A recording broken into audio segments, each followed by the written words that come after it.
UNT's theater department does its part to honor Ruth Bader Ginsburg. And President Donald Trump has not been a very good patient. Broadcasting live from the University of North Texas, this is ntTV News at Noon.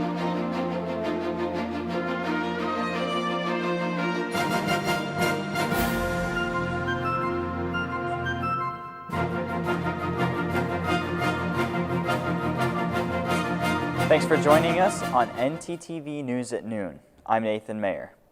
Not even a global pandemic could stop this 102-year-old woman from voting in the 2020 election. Bea Lumpkin hasn't missed an election since she became eligible to vote, and she's not about to start now. Amidst the pandemic, she has had to go to extra lengths just to be able to get out and vote. She dressed in all personal protective equipment from head to toe in order to drop off her mail-in ballot last week. She pointed out that 2020 is the 100th anniversary of the 19th Amendment, which granted women the right to vote. The lifelong feminist encourages women to get out there and vote to mark the anniversary and protect their rights. With national elections focused voting attention on our next president, do not forget to contribute to your local politics. Two Denton residents who are heavily involved in the community are campaigning to represent District 1 on the Denton City Council on November 3rd. 33-year-old former business owner George Ferry will square off against 62-year-old former UNT staff member Berdia Johnston to take the district seat. Both candidates are longtime Denton residents and contributors to all things related to Denton. Even though the fall season is here, I still can't get enough of that summer weather that we've got going on. Ben Taylor is here with a little more details on the rest of our day and if we're expecting any more sunshine and summer feelings. Ben? That's right, Nathan. It is really beautiful and sunny outside. Right now it's 68 degrees, but we'll see a high of 87 today, and it feels like 71 with a southwest winds of 8 miles an hour. Looking at tonight, though, it's going to remain very clear. It's going to be 60 degrees, feel like 60, and a south winds of 6 miles an hour to keep it a little bit warmer. Then looking at tomorrow, it's going to heat back up to a high of 89. It'll feel like 90 from that sun, and we will have a 7-mile-an-hour wind out of the south again. But I will have more on a really hot day that we're going to have later on in the week in the 7-day forecast. But for now, back to you, Nathan. Thanks, Ben. Well, more good news is coming from a national level. With the wildfires in California still affecting the area, a recent rescue has made headlines. Steve Large has more. This camera shows the view from a CHP helicopter over the smoky wilderness in and around the Bear Fire in Butte County.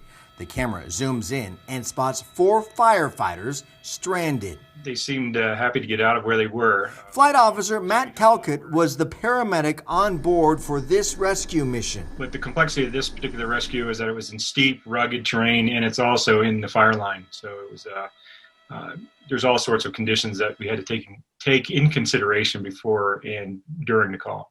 There are more than 600 National Guard members assigned to California wildfires working under the supervision of CAL FIRE. This crew was carrying hand tools, cutting fire breaks in a remote area when they got injured and stuck. I can't even really begin to describe the conditions that they're working in. It's so extreme. Some of our crews have had to hike 3 hours to get into the area where they started working. A long hike in and an airlift out. This wildfire danger is not only for the people living along the fire lines. For these National Guards members, the only way out was up. 4 Guard members were treated for heat exhaustion and leg injuries before they were released from the hospital. This is one of 23 wildfires currently burning in California. We wish them all the best. When we come back, an update on the CDC and the White House, polling in the midst of a pandemic, and a gender reveal you'll want to see. We'll be right back.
The university has decided to honor Ruth Bader Ginsburg in her work. Hannah Minch is live at the auditorium with more. Hannah?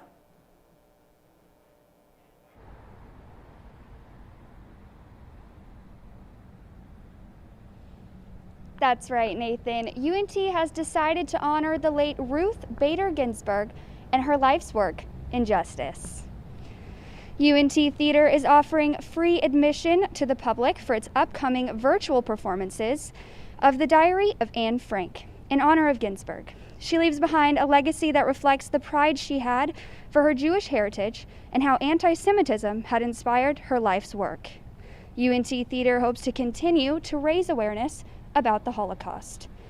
Although this performance will not be in person due to health and safety concern, you can join in via Zoom for the pre-recorded performance on October 15th through 17th at 7:30 p.m. and October 17th through 18th at 2 p.m. That's all I have for y'all today. Back to you, Nathan. Thanks, Hannah. The White House has reportedly turned down offers from the CDC for help with contact tracing for coronavirus. This comes after President Trump and multiple White House staff members tested positive this past week. According to officials, the CDC offered its help almost immediately after the president went public with his diagnosis. The agency reportedly repeated their offer on Monday. An administration spokesperson said that the White House has established a, quote, robust contact tracing program led by the White House Medical Unit. However, the White House has shown little indication that it is making comprehensive effort to properly conduct contact tracing, seeing as multiple attendees at several events say they have yet to be contained. A White House official said a CDC epidemiologist has been detailed to the White House since March and is assisting to stop the spread. A new poll suggests that there are more people likely to wear a mask following President Trump's coronavirus diagnosis. Roughly 21% of those polled said they are now more likely to wear a mask and maintain a physical distance of at least 6 feet from others. For most people, though, the news hasn't changed their behaviors and views. 77% said there have been no change in their likelihood to wear a mask or social distance. 17% said they are more likely to trust the president to provide accurate information about the coronavirus because of his diagnosis. 23% said that they are now less likely to trust what he says about the virus. With the increase in potential mask wearers, hopefully the COVID-19 numbers will start to go down. However, health experts say to expect the virus to continue into 2021. John Lorink has more on the story. President Trump taking to Twitter after his 3-day hospitalization for COVID-19, telling the U.S. to not be afraid of the virus. But some medical experts urging more caution. It is a contagious, deadly disease. We will get through it, but we have to treat it with the fear that it deserves, so that we don't inadvertently get too many people infected. An updated influential coronavirus model now predicts COVID-19 could kill more than 2,900 people daily by late December. We're starting to see the Midwest and the Northwest an uptick in test positivity, which tends to be a predictor that you're going to have surges. Some of those surges could come from complacency. I do think there's fatigue.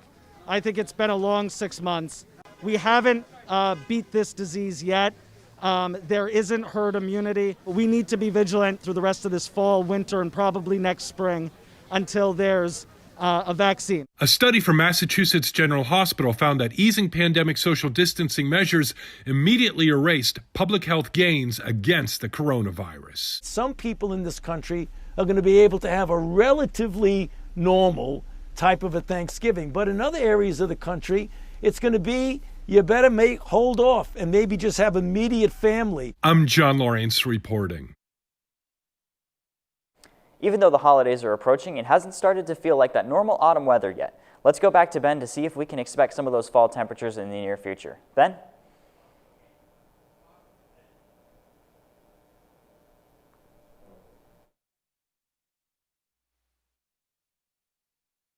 Haze, as you can see on our Apogee Stadium camera right across the horizon. It is a bit hazy out there, but let's go ahead and look at the temperatures across the Metroplex. It is sitting mostly in the upper 60s, lower 70s, with Denton at 68, Decatur 70, Bowie 72, Graham 71, Dallas and Fort Worth at 67, and then Paris with our low at 64 degrees. Let's look across the state, where El Paso is sitting at 75 degrees, Amarillo 70, Abilene 74, Austin 76, Houston 75, Shreveport 70, and Oklahoma City with the low at 63. But we will take a look across our weekly forecast, and as you can see, we have a lot of sun all week. Tomorrow it'll be a high of 89 with a low of 58, Thursday 87, Friday 84, Saturday 88, and then Sunday is going to be really hot with 96 degrees, but we'll have a little cold front that night that will drop us down to 52 for the low and 81 on Monday. But it's going to be sunny. We got a lot of beautiful weather this week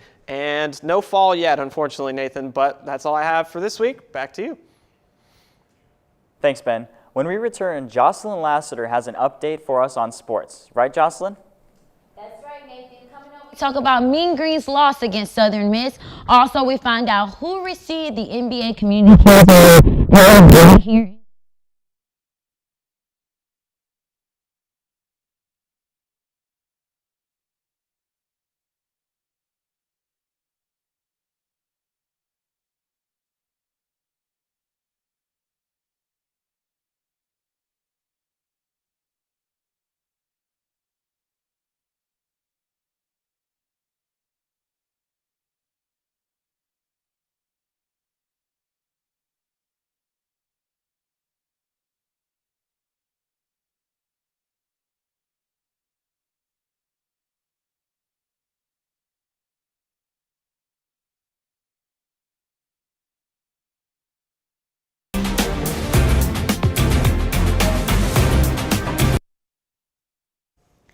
This past Saturday, the Mean Green fell to the Southern Miss 41-31 in Apogee Stadium in its Conference USA opener.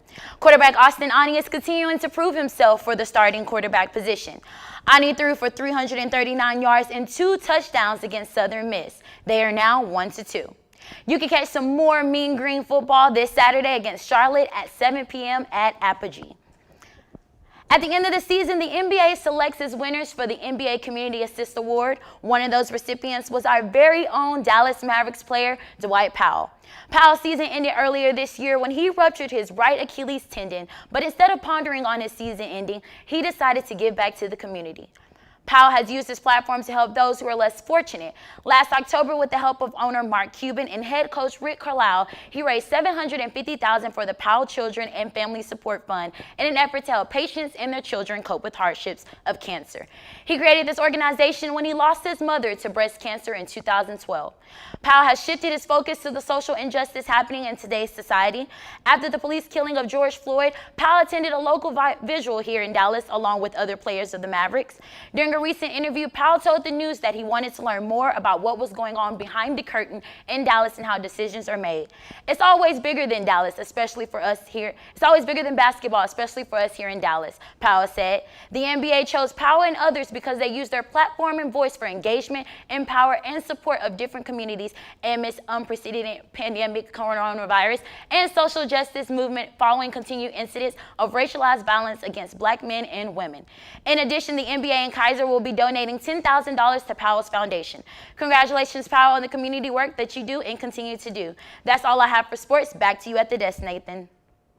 Thanks, Jocelyn. Glad to see a person of influence is helping out in the community. Well, thanks for watching ntTV News at Noon. Join us again here tonight at 6 on North Texas Television.